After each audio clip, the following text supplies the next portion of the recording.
Alright, it's time for Total Divas episode 5. I don't know.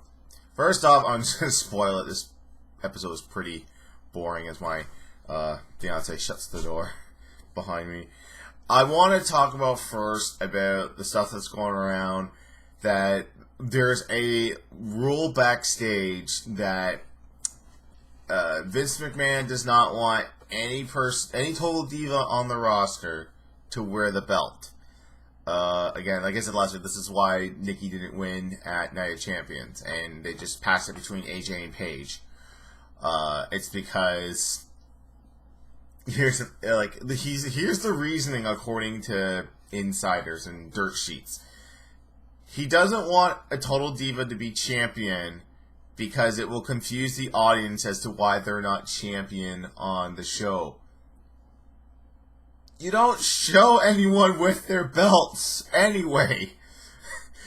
And I think the smart person watching the show would know that this was taped months ago.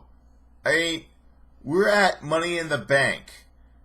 That is a June or July pay-per-view. I'm pretty sure it's June, because Battleground was right after that, and then we're going to get into SummerSlam, which means we're almost wrapping up this season. So if this was back in June, in this episode there's Money in the Bank, and the Raw that preceded that. Or in reverse. This is really weird, because it's completely out of order. Like, I was just thinking now, because so they had Money in the Bank, and then they had Raw, and then they had the editing's all over on. I just realized that now. Okay, I understand, Vince. You don't want the belt on because it'll confuse people, but you're confusing me with your editing and the sequence of events that happened. Or maybe that sequence did happen, and I'm just no, it didn't. Because this was way after that Monday night was way after Battleground. I'll tell you in a second. Second of all, even though this shit and these stories and these episodes have been taped months ago, they are now starting to incorporate them into WWE, like the car ride where Natty pulled out Summer Rae and they had a cat fight on the side of the road. They're like, okay, we're going to use that to advertise the show. It's like, but Summer Rae and Layla are faces now because they screwed over Fandango. Screw it, make them heels. And then they had a match. And now, because of the whole TJ and Talia birthday fiasco, they aired that clip. So, hey, Tyson Kidd's back on Raw. It took Total Divas to get you back on Raw. So he had to accompany her and Rosa Mendes to the ring to fight Layla. And all Tyson Kidd did was just listen to iPhone and had his beats on. And then Natty's like, what are you doing? He's like, I'm not wrestling. I'm listening to music. Get off my case, woman. And she's like, why don't you care? Care more. I'm like, it's Rosa Mendes versus Layla. Why should I care? Why am I here? I'm going to go back to playing Clash of Clans. I'm pretty sure. Or he was playing Candy Crush. One of the two. Yeah, not only that, like, they're incorporating this into everything. Like, Natty is now talking to Kane to get him a match on Main Event. If you have to talk to someone to get a match on Main Event, the Raw highlight show with a couple of matches, something wrong. Alright, Total Divas. Like I said before, I'm going to go over the storyline, one storyline at a time, and then we'll go back and do the other ones. So we'll start with the one that involves the Bellas and Daniel Bryan.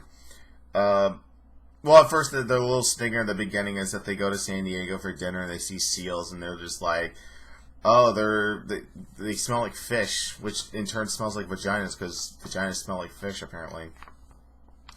And then they're like, oh, they're not a fish, they're mammals. It's like, no, they're not. And, of course, this day and age, we all have smartphones. We Google it.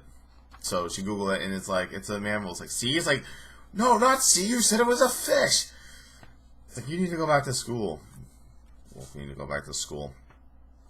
Alright, so we're talking about Daniel Bryan and his injury. Apparently there's another injury he has in his elbow, which is not allowing him to have a whole lot of strength. So they're talking about nerve surgery. I can pretty much sum this up as that these really go nowhere, because it's the whole, like, Bryan needs to get surgery. I don't want to get surgery. Someone else tells him to get surgery. I don't want surgery. So I basically told you the whole Brie and Bryan storyline right there. He's getting acupuncture to try and help the blood flow, but it's not working. Then we go to John Cena and Nikki Bella at like, the way that this is set up, I'm pretty sure this is John Cena's personal gym. I've seen it on a few videos, especially when he was training with The Rock. Which actually, I want to go back and watch that training montage he did. Because I remember there was Seth Rollins there before he made the main roster. This was the first time he and The Rock faced off. I'm trying to think of, like, who else was in that? Was it Reigns? Was it Ambrose? Who knows? The whole Shield might have been there. I gotta go find that clip. But yeah, it's just like, I'm all for just getting surgery, because, like, I get shit hurt, I get surgery, I'm back way before their estimates. I think, remember when he tore his pectoral and he was supposed to be out, God knows how long, and he was back sooner. I'm trying to remember who else tore a pectoral and was back. No, I think it was Edge. He tore his pectoral and he was out almost a year, and then Cena tears his. He's back in 4 months. He surprised everyone at the Royal Rumble. But yeah, like, well, that's Cena though. Like, Cena's, like, he really lives up to the moniker of Superman. Let's see here. Okay, so here's the confusion, because later on the show they talk about Money in the Bank and the Daniel Bryan, like, oh, they're talking about another surgery. But now we're at the Raw, where this is like the second or third Nikki Bella handicap match against the rest of the Divas. And then Brie's front row, and then out comes Stephanie doing the whole, oh look, it's the quitter. Just to let you know that the reason she's in this is because of you. Now you get to watch her get demolished.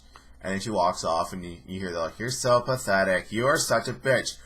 Oh! And you see, like, the one guy that's sitting next to her, I'm pretty sure it was a plan just to be like, oh, damn! So then that's what happened. Stephanie comes in, slaps Brie, and then security pulls her off. And this comes later on, because they're in Miami, and then it's like, ladies and gentlemen, Flo Rida singing his hit song from 3 years ago that he sung at WrestleMania. I get a good feeling. And then all of a sudden the cops show up, and did you slap Brie Bella? Brie Bella slapped me at Payback. Well, did you slap her tonight? Yes. Okay, that's assault and battery. You're going to jail. Again, people are getting curb stomped into cinder blocks. No one does shit. A woman gets slapped. Assault and battery! Call the cops! Women are getting assaulted! Jesus Christ. So they're watching Raw in the backstage, and they're still talking about the surgery, and they're having an argument about the surgery, and how they're all about holistic medicine, and like, oh no, we can do this shit. I'm like, I would have been like, bitch, did you see South Park with misinformation and Cheech and Chong? Holistic medicine didn't help Kyle. They had to steal Cartman's liver out of him and give it to him. And then Cheech and Chong were just like, they're like, we bought all this stuff because we thought you were Mexican. It's like, no, or no, we bought this stuff because we thought you were Native American. It's like, no, man, I'm Mexican. Yeah, I have no idea what you're talking about, man. I miss Cheech. Oh, you know, they're still alive. I said I miss Cheech and Chong. I thought they were dead. No, they're still alive. So then Bryan's getting jolts in his hand because of the nerve. And he asked her to come to the show and go see a doctor. And here's where the cuts happen, because the doctor he goes sees is the WWE doctor, and that's at Money in the Bank. and he tells him, I can't remember the medical term, but he says, you're going to need another surgery, but it's not that bad of a surgery, because all they do is make a little incision here, they take this nerve, they switch it over, and then they sew you up. It's just basically the skin's got to heal. That doesn't take too long. I mean, that's not like, I got to fuse your C4 and C5 neck with like a brace, wait for the bone to heal, and you're out for a year. Something like that. Or it's like, hey, I tore your quad right off the bone. It's got to roll back up, and you got to be out for 8 months. Not that big a deal, Bryan. Honestly, I think with Daniel Bryan, I know he's into like the, like he's all green and he's into the holistic medicine and all that. But I honestly think he may have looked at other guys' injuries and seen that, oh crap, I'm hurt. I'm gonna be out for a while. Will people forget me? It's like, no, they won't. Like, they'll hype your return, or you'll have a surprise return at the Royal Rumble, and you'll be back where you were. I mean, let's look at the guys that have gotten injured and have come back and were, if not better than ever. Look at Austin. He won the WWE title several times after his comeback. Triple H, he basically got turned into a hero because he's like, I tore my quad, but I finished the match. Anytime he's had an injury, he's always come back to big fanfare, and he's always been on top. Edge, anytime he's broken anything, he's come back. Of course, when he broke his neck the first time, he was kind of in the mid-card, but then, he had to go back into the mid-card, but then ascend to main event status. I mean, it's all possible. I mean, the only person that has gotten, seriously injured and has gone nowhere would be Santino Marella. Several neck injuries, and I think getting thrown from a car, too. And he's just like, I mean, he's not going to go anywhere anyway. He's a comedy act, but still. Okay, so he's at Money in the Bank, and that's when they do the pre-show. They try and pump up the network and try to get more people to watch and buy the network. But no, Michael. And he's telling everyone, it's like, what can you be back? It's like, I don't have the feeling back in my arm. They're talking about another surgery. But he's like, I'm determined to come back. And will I come back? Yes. And it really sucks they cut out the Bo Dallas. It's like, you don't need surgery. You just need to believe. And he's like, you're a boner. And they kept playing that clip the week after, but boner did not catch on. Like, no one was chanting boner. Man, chants suck. Like, basically, the number one chant right now, until Daniel Bryan comes back, is yes. But right now, it's CM Punk every time AJ Lee's on television, or anytime they're in Chicago. So Brie wants to hang a photo up in the kitchen, and Bryan's like, oh, I can't do that. I can't lift anything above 5 pounds. And she's like, don't you think that you need surgery now? He's like, no, I'm not going to get surgery. It's fine. I can't believe I get 3 pages of this shit. I should have made maybe a tinier font. Like, there's my notes. I think my font should be smaller. So we end with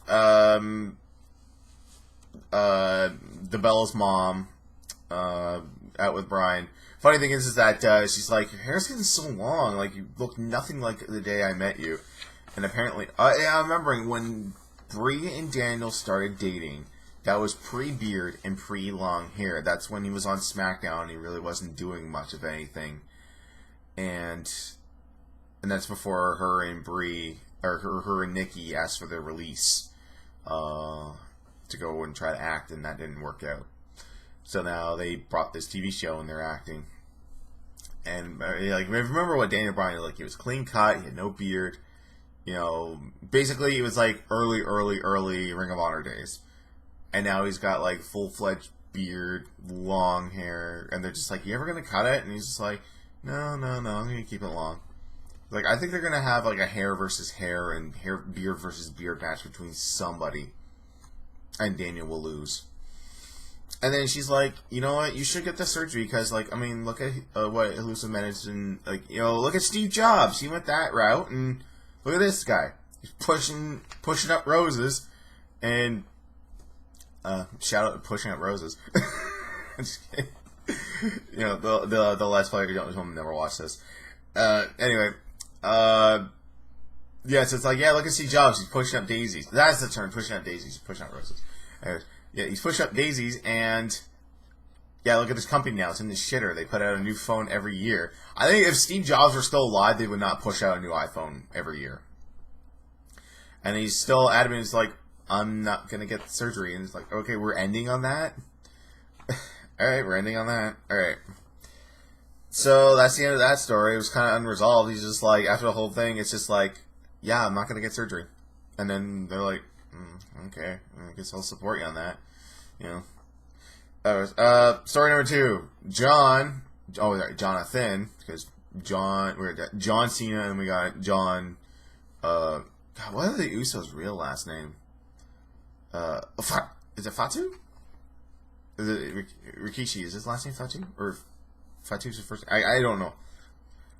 Google, find out. So yeah, Jonathan wants to buy a gun for home protection because apparently 2 houses down the road, got robbed, and but he got shot, and he was like, I don't want it, and he's like, well, go shoot a gun, and then maybe you'll change your mind. Man, this is always the mindset of anyone. Not just Americans. I mean, sometimes Canadians can do this too. But, you know, you hear of like home invasions, and you hear of grocery stores or not grocery stores, convenience stores getting robbed, and your first instinct is like, we gotta protect ourselves, we need a gun. It's like, that was just an isolated incident. And you know what? Convenience stores get jacked all the time. And it's usually with that incident, no guns go off. Hell, half the time, people don't even use guns. They just, you know, put a knife to the guy and just be like, I'll cut you, man. You give me the money, I cut you. I cut you so bad, you wish I cut you so bad. Those are some bad roaches. I blame the schools. Old Family Guy, you were funny. So we got some. So they go and shoot the gun, and he was just like, "This is a little bit too intense. I can't really deal with it." She's so bad at shooting, she shot out a light bulb, and they're like, "That's okay, it happens." Man, there really wasn't much with Eva and John. It was, like I said, this episode was all about like, I want to get a gun. No. I want you to get surgery. No. The only one that had a little bit of something was the next story, but John talks more guns, and he's saying like, "Oh, the new Glock 25s came in. They look sick." And he's like, she's like, "No guns." He's like, "You hate America. If you hate guns, you hate America. If you don't like guns, you can get it." Eva comes home from the road, and John bought a gun without her consent. And what I find funny is just like, "Oh, you're slamming bitches? Where were you?" She's like, "I don't even remember where I was." And I'm like, good job. You're good at your craft, as Ariana loves to say. You're good at your craft. You don't even know what fucking what city you're in and who you're wrestling. Oh God, please don't book. If they book another house show in Moncton, please don't bring Eva. Please. Bring AJ. Man, last house show I went to, it was AJ against Natalia. And I think Natalia went over with the sharpshooter, which was funny is because she was the heel at time. And AJ was just fresh off of NXT, so she actually had like the lighter hair. But man, these two killed it. Like, you know what? This sucks. Like, NXT, they let the girls wrestle. On Raw, they flop around for a little while. Like, if you actually let them wrestle and wrestle the style that the guys do, like, you see, like, sometimes you see train clips and you see what Sarah Del Rey is doing with the girls in NXT. Like, they can wrestle, but when they get the Raw, it's just like, no, flop around like a bitch. Damn it. Okay. There was a little. Let me go back to the Money in the Bank. Because Rose is there doing a photo shoot, and she has like this top where it's like you can't really see on my webcam here, but it's like it's out there, and the photographer's like, "What's that?" It's like, I had to make it like this, or it looks like I'm wearing a potato sack, and they're just like, "Well, try to cover up a little bit. I mean, let's try and keep it PG." How funny is it that we have come full circle? Hang on, I need a visual aid for this. Hold on. You need a visual aid for this, and I have one right here.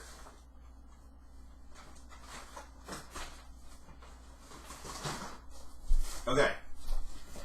I have a visual aid for this. And this is back 2006, so we're running about Oh, I hate doing math in my head. 8 years now. 8 years. Okay. Let me find an appropriate one here. Well, as appropriate as I can do. Okay.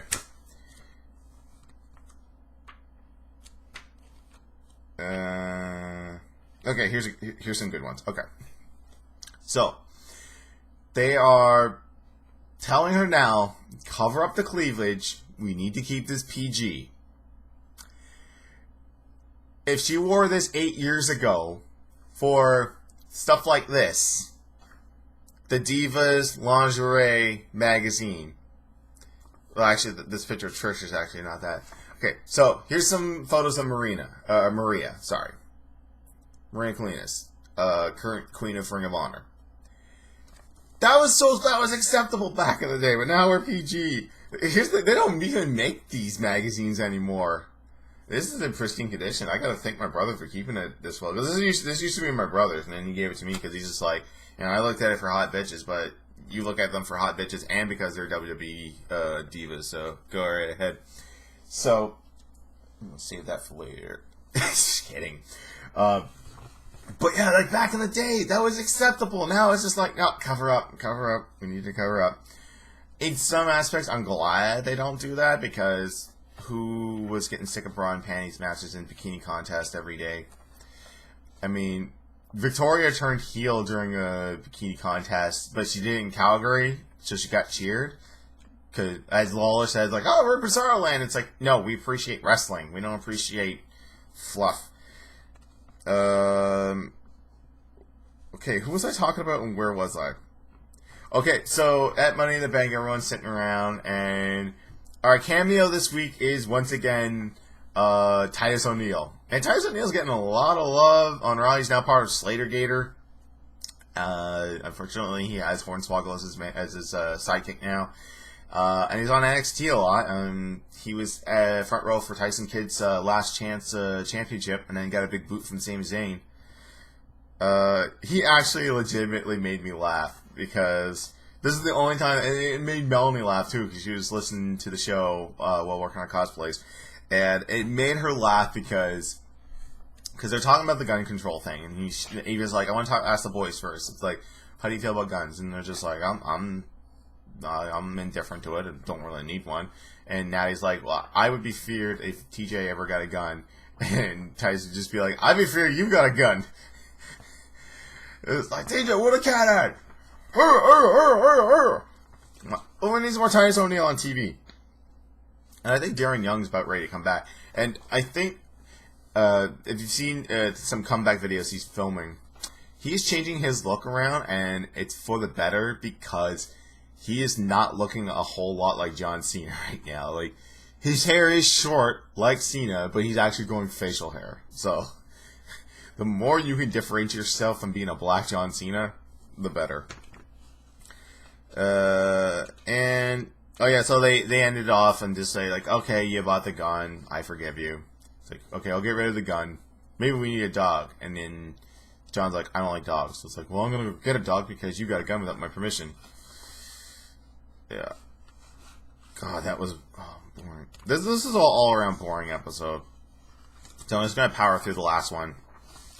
This is the one that I got confused of. And I'm still confused by it. So, Cameron meets Eva out for dinner. And then they're just like, oh, what's that? It's like, oh, it's my bruise. I've been working out. And she's like, it's been so rewarding to be working out at NXT. And then they ask, oh, how are the girls at NXT? And, like, the phone gets cut off by her mom. And before anyone could utter the phrase, better than you, shall I run down the names? Charlotte. Woo! The Nature Boy's daughter. Bailey. Sasha Banks. Forgive me, I don't remember her name. It's like Alexa Bliss. She's got a cheerleader gimmick going on. Way better. I say, besides like the ones that come in, I think that's it for NXT Divas. I don't remember anyone else being down there. We can't count JoJo. Oh yeah, I forgot about this last time because of the whole Natty Charlotte. If you ever wanted the $1 million question from whatever happened to JoJo from season 1, she got shipped back down to NXT, and now she's a horrible ring announcer.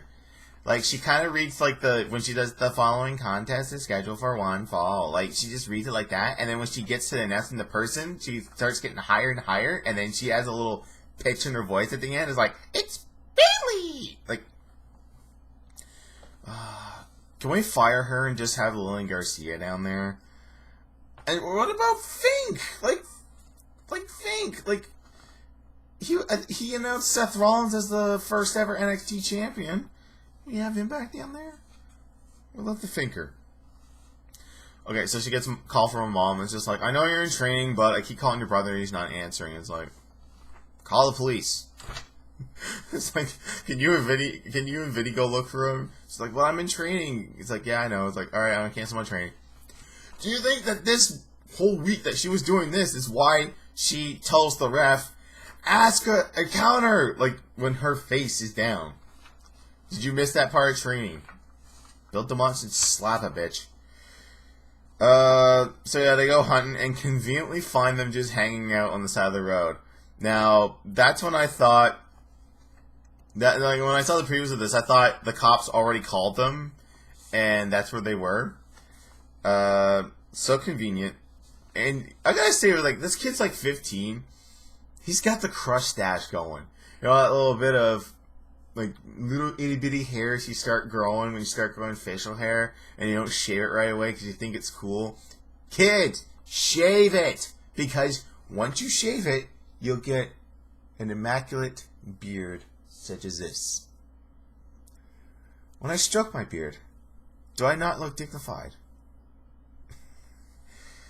Data. Okay, so here's then they find that thing that I saw in the preview.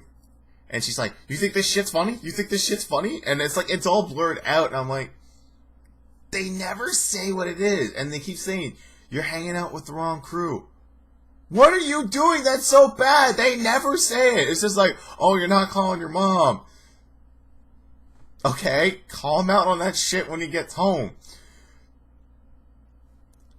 It's like, you're so vague. I'm like, this show's not PG. You're on E. They don't give a shit about PG shit. Like, and then like, she smashes it on the ground. I was like, you think this is funny? And like, blue glass goes everywhere. And I'm like, bong?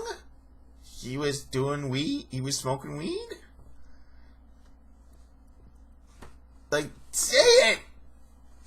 Don't make me ask questions. I'm asking questions about a Total Divas storyline.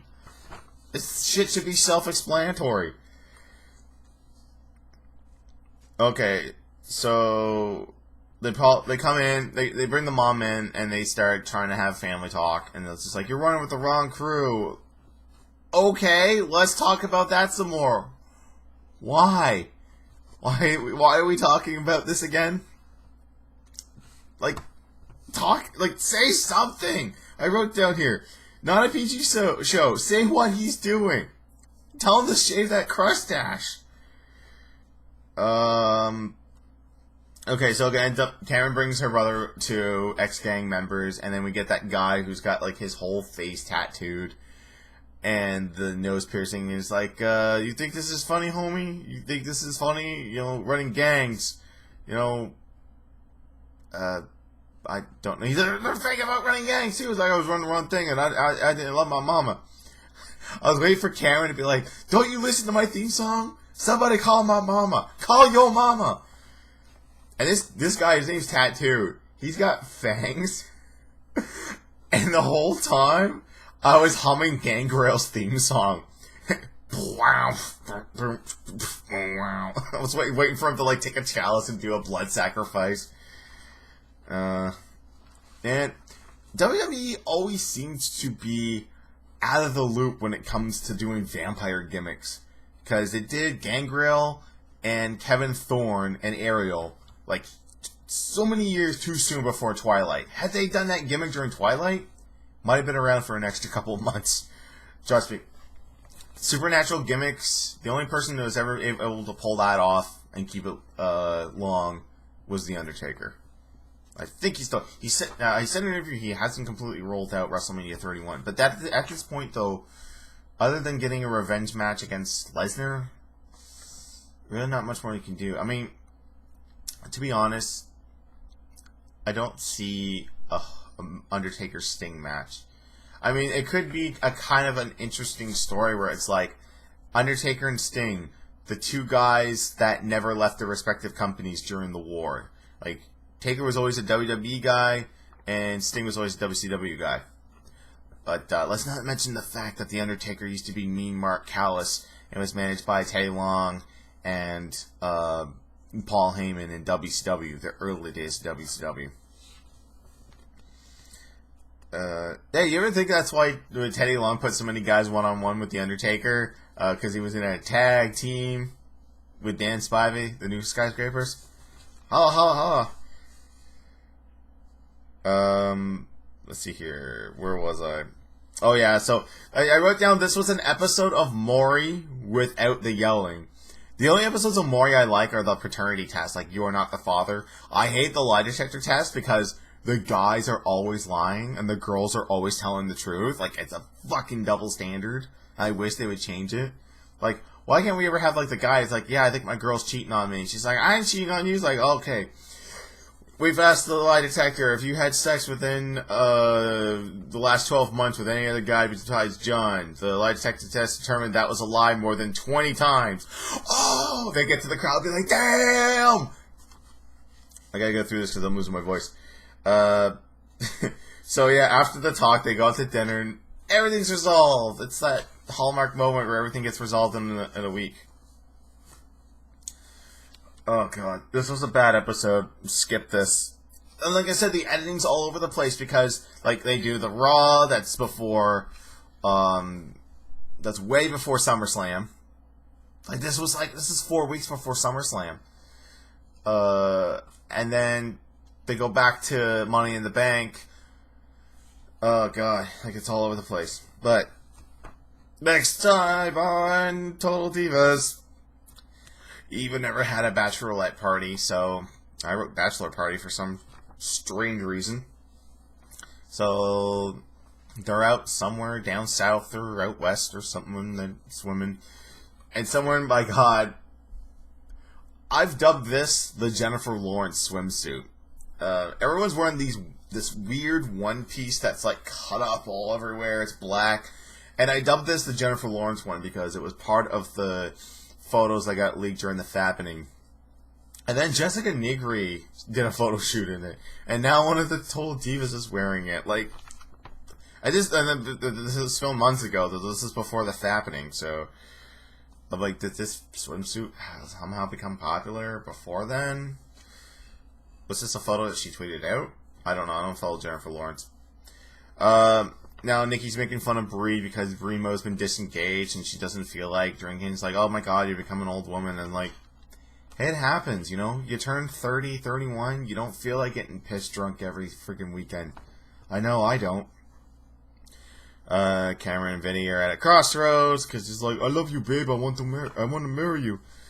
And Natalia's getting sad because TJ won't be romantic. He's like, I want to come home to candlelight and dinner, and I want you to power slam me onto the bed. I'm like, okay, so you want to reenact that scene from Bruce Almighty where Jim Carrey just goes to Jennifer Aniston, just like, ah! I wonder if there's a clip out on YouTube where they put GR commentary to that. It's like, oh god, he might be broken in half. Alright, that's Total Divas. It's boring. Honestly, I'm not really looking forward to it. I know I said this last season where I was just like, I'm not going to review this season, but I'm pretty confident that I will not be reviewing next season because it's getting more contrived and more boring. And I'm starting to yawn. That's how boring it is. Anyways, guys, have a good one. I'll see you next week.